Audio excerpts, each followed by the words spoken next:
So, Will Crandall, welcome to the journey. And I know it's been a little bit of time since you've been on. A few episodes ago, you came on and shared your story about how what you were doing and your story of recovery.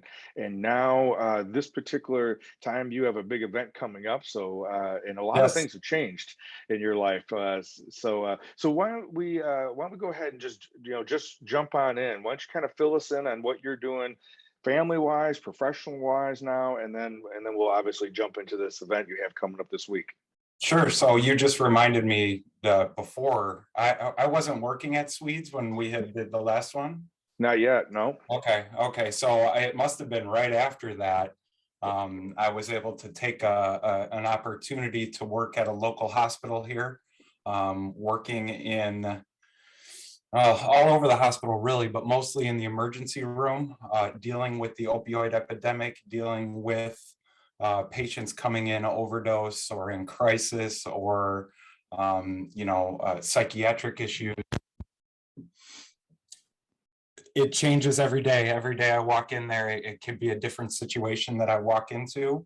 Sure. And I'm just there to be an advocate for the patient, provide my experience, and help them get through the situation that they're in, and then stay connected with them to get into longer term recovery. We're there to link them to whatever resources we can to help them get the support and resources that they need.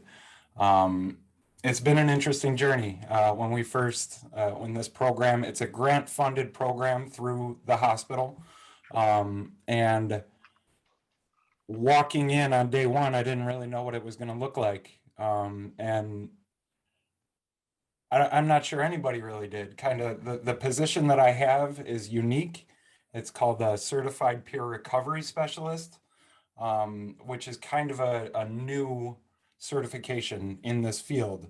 And I really think that doing what we're doing is really kind of a new idea, providing us in those kinds of settings to be the bridge between the patient and the clinical or nursing and medical staff. Sure. It's been interesting. It's been, it's got its ups and downs. Like I said, I have opportunities every day to walk into a room with somebody who's going through a really, really hard time. And it's just my job to try to figure out what we can do to help. So that's kind of the beginning of my journey at Swedish American Hospital, which, by the way, is now UW. This week, Swedish American is not, they were taken over. So there's that whole thing going on.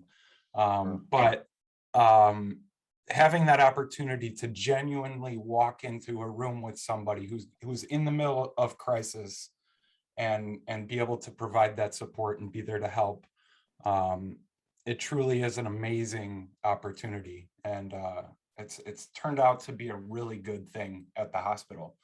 Yeah. Well, and we think of individuals who work on the front line, right? We think of first responders, we think of individuals who, police and fire and paramedics. Obviously, that there is definitely an element of being on the front line working with individuals, but working in the emergency room at a hospital is again another aspect of that front line. People are coming. You only go to the emergency room because there's some kind of crisis going on, right? I mean, that's the only reason why you're going, and you're looking for direction, relief. You're looking for something that you can't do on your own. Yes. Yep.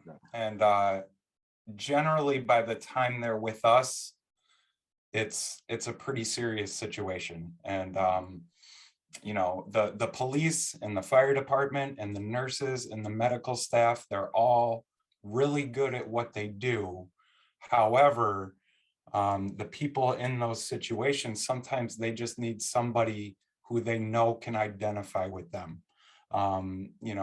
There's times where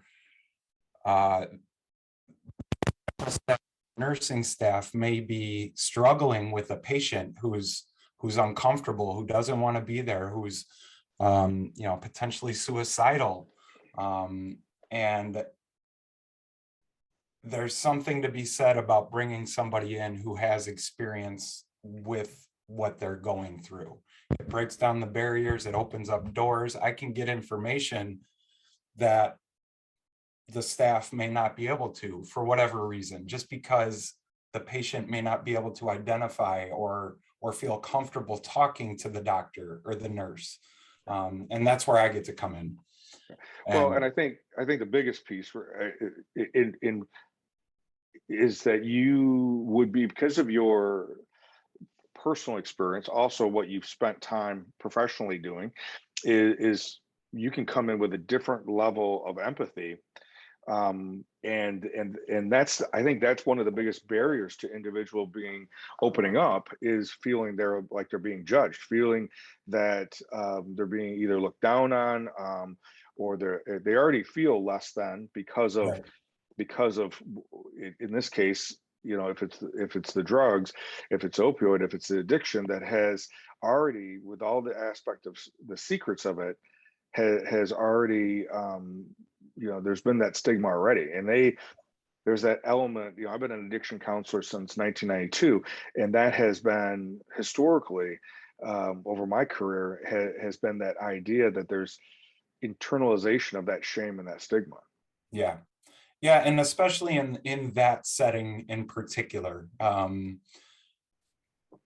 people don't want to walk into a hospital and have to ask for help. It's like, um, the staff in the emergency department and in the hospital, yeah, it's already a very high stress situation, and they're already dealing with a million things, and a lot of times the patients that I work with might not be the priority in that setting, because there's a million different things going on. So that can contribute to them feeling even more and more less than, feeling like they're not getting what they're needed, and getting more and more frustrated when it's something as simple as just sitting and talking with them and listening to them for a few minutes to get them back on board of moving in the right direction.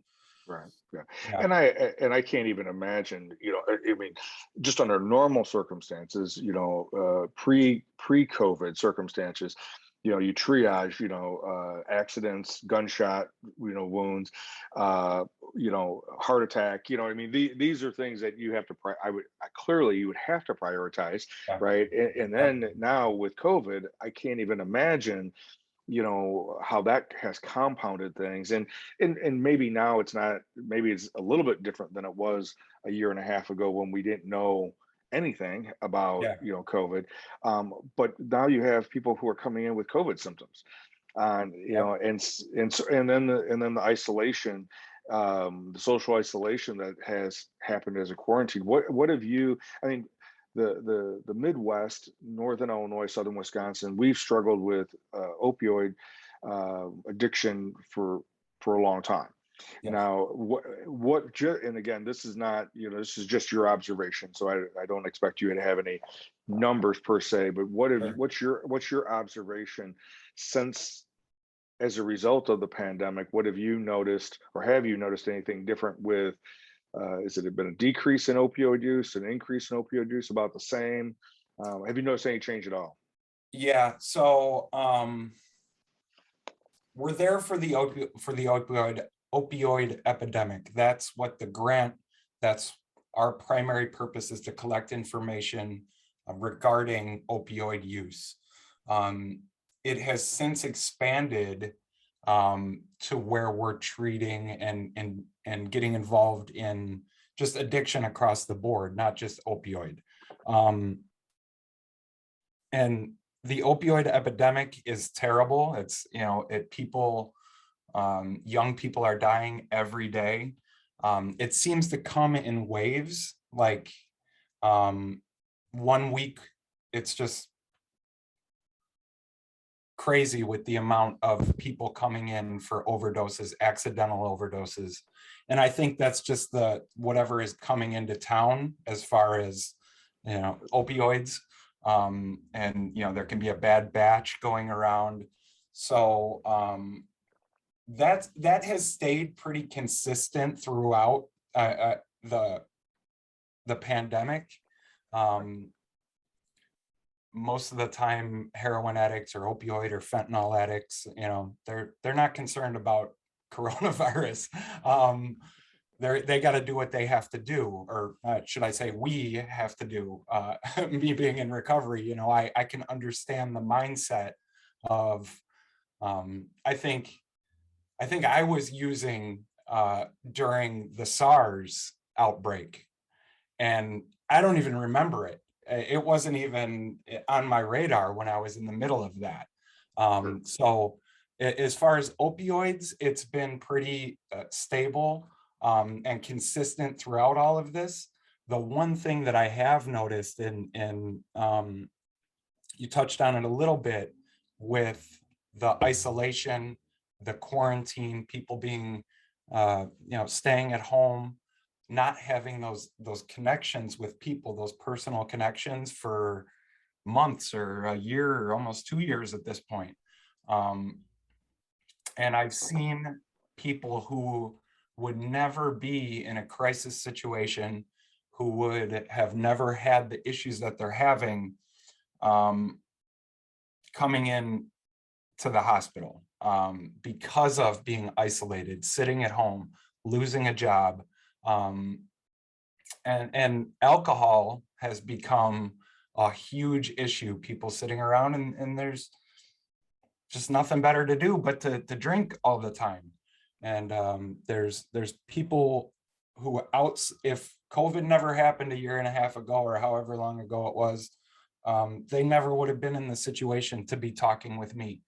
And that's been very observable, seeing those kinds of patients, the increase in that. It's really difficult. I think we're all struggling after what we went through. Seeing it in the hospital.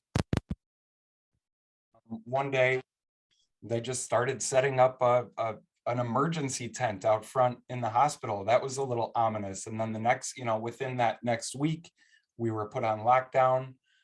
We all had to stay home. And I don't think anybody really knew how to handle that. And I think that the mental health impact of that and the long-term impact of that is going to be great. And what it's actually going to look like long-term, that remains to be seen, and how we deal with that and how we kind of come out of this. And this is one of the residuals, a result of, right, that I've observed on a macro level as well as on individual level, is this pervasive mistrust of information, right? This mistrust of institutions and mistrust of information that is being, regardless if it's from a government or from another type of institution, from a church, from a hospital, from a educational system, from wherever, there seems to be a mistrust. Maybe at one point there was, maybe there was too much trust. I don't know if that's 100% true. But clearly now there seems to be at every turn there's at least a percentage of people that are pushing back, and sometimes I wonder if they're pushing back just to push back, or if there is, or they're somehow trusting some other information from somebody over the established institutions. So that part of it, I don't know. Have you observed that as well? Yeah, certainly. I mean, I think, without going too far into it or going one side or the other, I think people want to try to understand what's going on, and they want to feel like they can understand it. And whether it's coming from the government or, science or the hospitals or YouTube, I think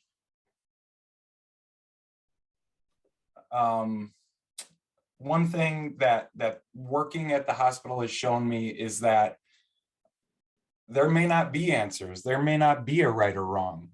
That, you know, we're all just trying to do the best that we can, and trying to get by here. And I think that that's one thing that maybe more people kind of need to bring back up to the front, is that I'm not pretending to have answers, or you know, like, nobody really knows exactly what's going on. So let's do our best to work together to try to figure it out.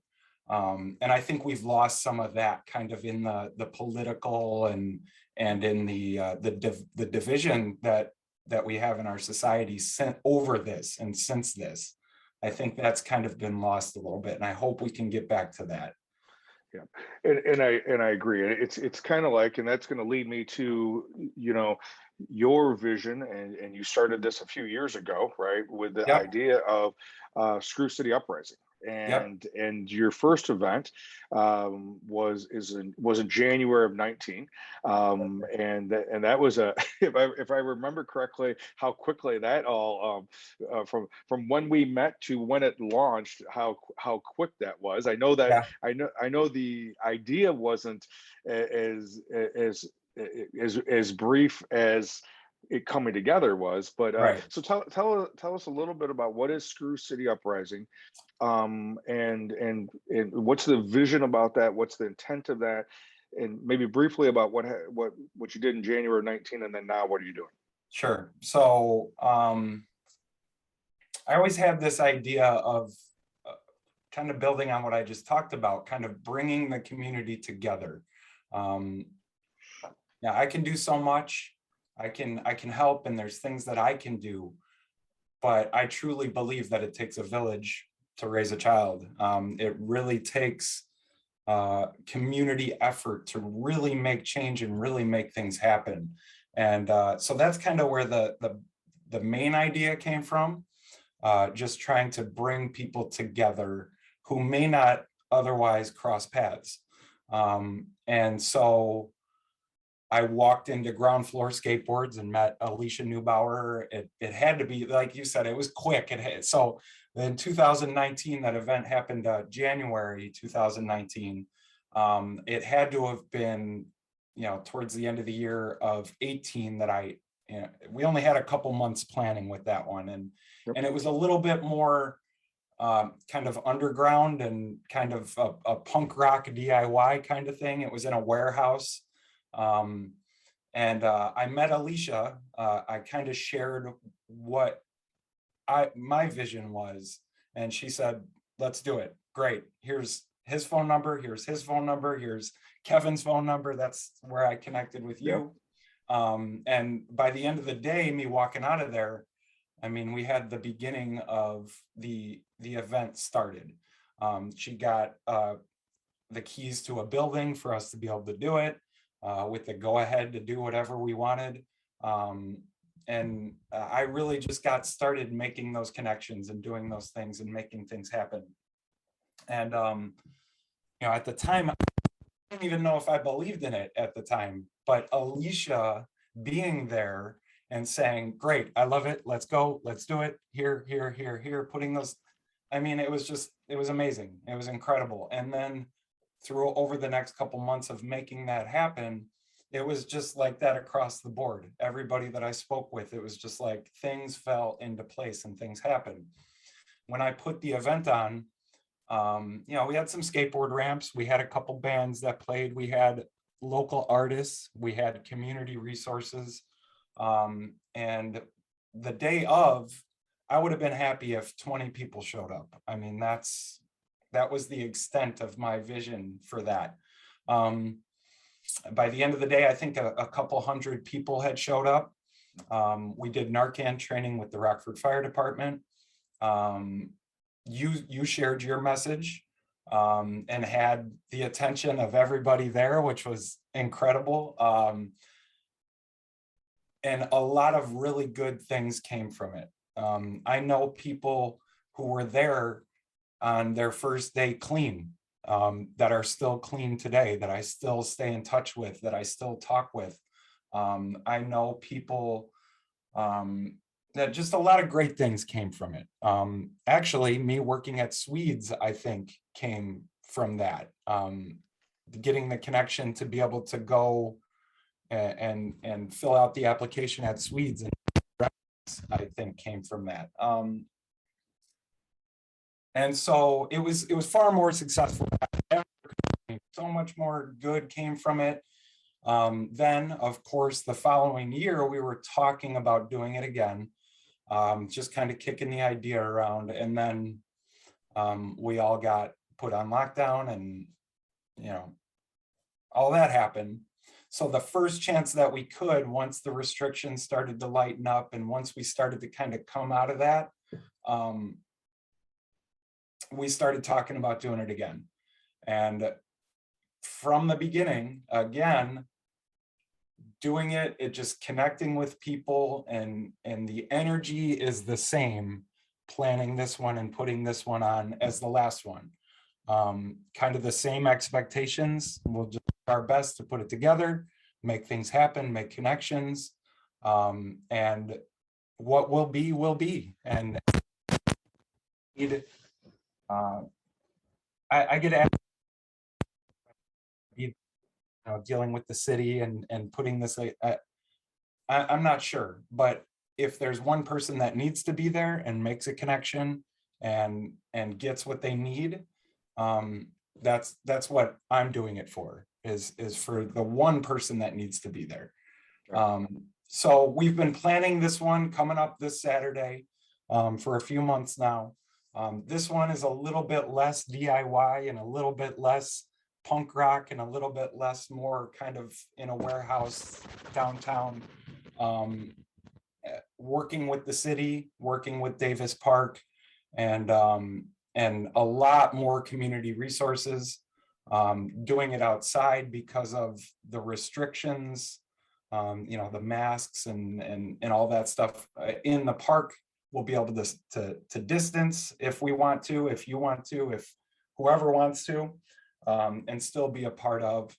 And I think this one is shaping up to be just as successful as the last one. It's got a lot of the same energy as the last one did. And so, we're less than a week away, and it's going to happen. So I'm excited. So kind of give us a little bit of a breakdown. What are the times, and what are you expecting to have unfold that particular day, and who should come? Well, I think everybody should come. I think everybody deals with mental health to one degree or another. I was thinking of this the other day. There's somebody in the world that has the world record for mental health. Like somebody's the best at mental health in their own head. And I think even that person, there's still work to do. I think we all need to be working on it. So who needs to come? I think everybody. I think everybody can benefit from thinking about this stuff and working on this stuff. The event starts at 11 a.m. this Saturday. It's going to be at downtown. It's 3, 4. But all you got to do is get close to downtown and look for the building that says Davis Park. And it's a big giant building. Right at the base of the building, they have some skateboard ramps set up. A few ramps that Eric Neubauer was able to get set up over there, and there's a small little skate park. So that's where it's going to be. We're going to have a stage set up. The music starts right at 11. All the vendors are going to be there and set up at 11. And a variety of vendors, from clothing to jewelry to all different kinds of art. There's going to be food and a host of community resources from the Rockford area. And so with the stage going, the music going, the people there to see the music, the ramps with the skateboarding. Bring your kids, put them on a skateboard, and let them learn some lessons over on the skateboard. I think between all of that stuff, there's going to be a bunch of people there, and the main goal is to bring people together and show them that there is resources here. There is help. There are people that care. There are people that want to help you, and so that's what we're trying to do. Is with this event is to raise awareness. The long-term goal is to have a facility in downtown Rockford to do this full time, to have a space where we can put on all ages shows, where we can have safe places for kids to go, as well as a skate park surrounded by community resources, to have people in the building to provide counseling, therapy, legal services, if somebody needs access to legal services for whatever reason. That's the long-term goal, is to have a permanent facility for this, to do this all the time. You know, one of the things, I know we talked about this the other day, and we talked about it, a year and a half ago. Was it a year and a half? No, 2.5 years ago, right? Yeah. So when you had your first one, January of 19, it was that, the idea of, regardless of its mental health, or if it's substance abuse, or it's both, right? That someone can come for a couple hours and see other people engaging in having fun. It's substance free. It's really trying to kind of even that playing field, regardless if it's all the different demographics, race, different belief systems. That it's a space where it's we're working at being a non-judgmental, free space, regardless. And just kind of like what you had talked about, being able to come and either see somebody that you wouldn't expect to be there, have a conversation, give yourself permission, right? To let go. I have a friend of mine, she's coming down with her daughter from Milwaukee, and because her daughter just got into skateboarding in the last 6 months and is absolutely loving it. And she was at a park up in the Milwaukee area, and she didn't really know much about skating, and they whoever they were at the park were coaching her on how to drop in and how to do certain things. And the mom just said, she just, knowing that she conquered some of her own little fears that are big for her at the moment, was huge for her. Right. that I mean, that, along with, some people may need counseling or therapy, along with those other things about just doing a life and taking life on instead of avoiding it or running from it, and so. Yeah, no, I see that all the time. I mean, that is a common theme in skateboarding and at skate parks. Skaters, back in the 80s and 90s, and we got a bad rap. We were, arrested for skateboarding, and it was like we were the bad guys. And that's just not my experience within the skateboarding community. It is one of the most supportive, encouraging communities that I've ever seen. I mean, I see that continually at skate parks. If there's a young kid and they're trying to learn skateboarding, it's almost the responsibility of the older people to show them how to do it, how to follow the rules, how to all the little ins and outs, and teach them how to drop in. And when you drop in, that's kind of one of the first big milestones in skateboarding, is learning how to drop in on a quarter pipe, and it's terrifying. And it's you could get hurt, and you do get hurt, and you fall, and you have to get back up, and you have to learn from what you just did and do it again until you get it right. And I mean, if that's not a metaphor for mental health, I don't know what is. I mean, that's Yeah. yeah, Well, it's just that it is, and that's the beautiful thing about specifically skateboarding, is that regardless of who you are and how good you are, falling is part of the activity. yeah. Falling's part of it. It doesn't Well, matter. except for some of these kids, I mean, I watch them skate, and they're just like, they're on a level that regardless. Anyways, yes, yeah, But I'm watching the Olympics this year, and these guys, they're Olympians. They're in the yeah, Olympics, yeah. and they do something and they fall, and they know mentally you don't take it personal. You just That's right. learn from what happened, Yeah, and recognize that maybe it was physical, but most likely it was probably mental, and it's a learning part of it. And being able to use something as an activity, as a sport, to as a metaphor for life, that the biggest mistake you make is not doing it, right? I mean, is avoidance. And that you get props, you get credit for just going in and attempting it, and then we can just learn from there. So, that's right. and Yep. I know, Will, that has definitely been going way back to Alicia pushing you, Yeah. almost 3 years ago now. And you're right, because I think she contacted me that you were going to be calling me, and I did it not knowing you but knowing her. Yeah. And so I'm like, okay, I'll meet you at Starbucks. Well, all right, let's Yeah. talk about Yeah. it.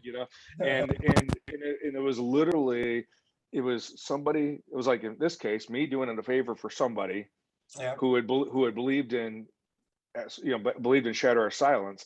So it was just like, and then next thing her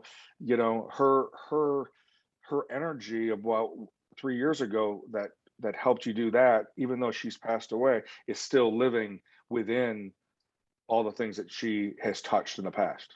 Oh, I just got goosebumps thinking about it. But yeah, I mean, it's have that her that great, I love it, let's go, let's do it, like just that kind of energy, meeting somebody where they're at, listening to what they need, listening to their ideas, and saying yes, let's make it happen. That's the energy of Screw City Uprising. Like, that's in a nutshell. And that's what we hope to carry on, and that's what is carrying on in this. I'm seeing it, putting this together, making those connections again. It's there. And so that's how I know that it's moving in the right direction, is that I can see that and I can feel it, just like the last one. And not having Alicia here is hard. Those are some pretty big empty shoes right now. But there's a lot of people in the community that I'm getting that from as well. So yeah, hope to do her justice on this one again. Yeah, absolutely. Well, you guys have done, your group, your committee. I've been obviously with you during this whole process, of Yeah. those, of the committee meetings and things like that. Even with your son going in there and having some ideas at the whiteboard of how things should be done. And so, Friend. what was that? Well, I said he's very excited for this weekend.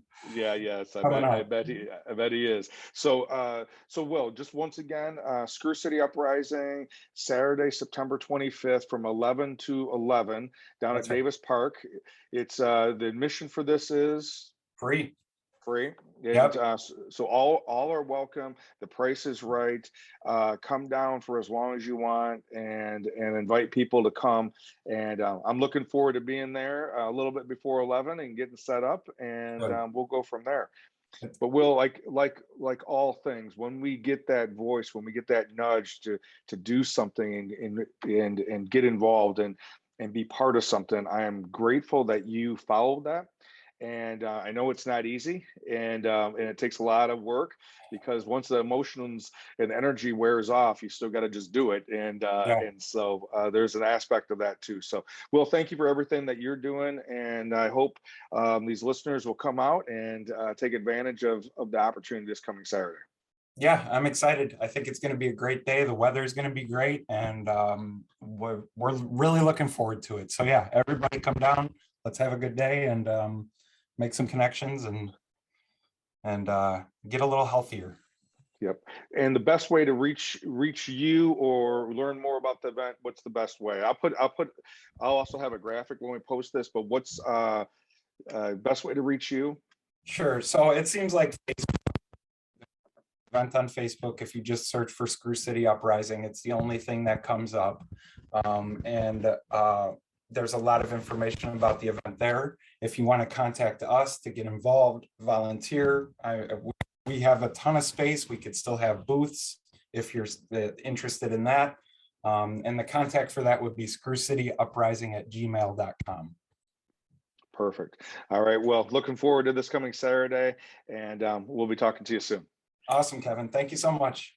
Yep. So as always, as you're listening to Wilt share his story, his vision of what he wants to do for the Rockford area, and for individuals that need just a little bit of light, little bit of hope in their darkness, definitely reach out and come out this coming Saturday at Davis Park on September 25th from 11 to 11. And if you could share this message with others, because you never know who may need to hear this. All right, guys, you have a good week, and I'll see you next week. Bye-bye.